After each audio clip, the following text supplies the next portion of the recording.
And yo, what's up mga poma, no? Ayun, no? Continue na naman tayo, papasok na naman tayo, no? So, continuation to nung video natin last time, pinag-uusapan natin. So, kung paano nga ba makakapunta rito at makapagtrabaho dito sa Macau.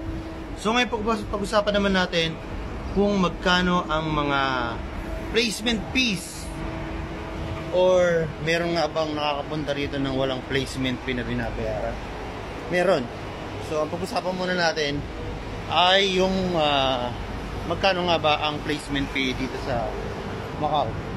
So, sa ngayon, tumatakbo rito, merong 14,000, may 15,000, may 20,000, tulad ni Mrs. May nag-aalok sa kanya, 20,000. At meron ding 9,000, may 12,000. So, depende yan sa trabaho na papapasukan mo. So, dito, kalimited na trabaho ay isang cleaner. So, ang cleaner dito, pumapatak ng ang sweldo sa minimum wage is 6,550. So, pumapatak siya ng 42,570. Ako ganun. So, hindi ako magaling sa math. So, yan, mga ganon. Pero, depende pa yan sa OT. So, may mga OT pa tayo rito. Ang OT rito ay medyo malaki rin ang kitaan. So, malaking dagdag siya. So, kadalasan na OT rito ay minimum 2 hours and yung legal na maximum ay 4 hours. 4 hours. So, yun. At sa mga direct, meron din direct dito, no? Direct hire na tinatawag.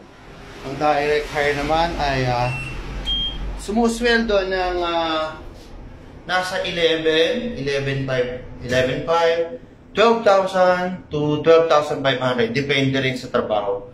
So ako, katulad ko, direct ako, pero hindi ako sa range na yun.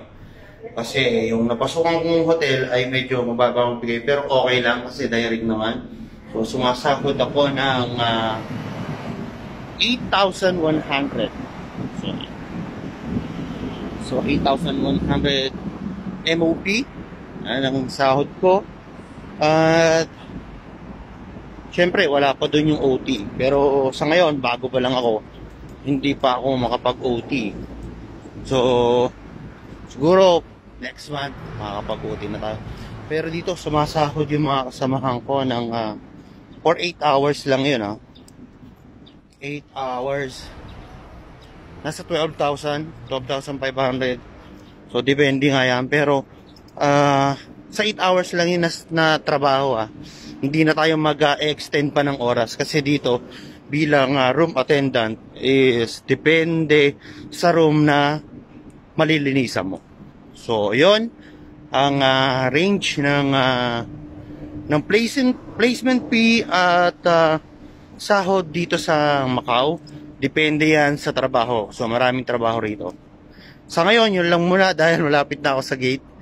At papasok na ako. Babush mga poma. Bye-bye.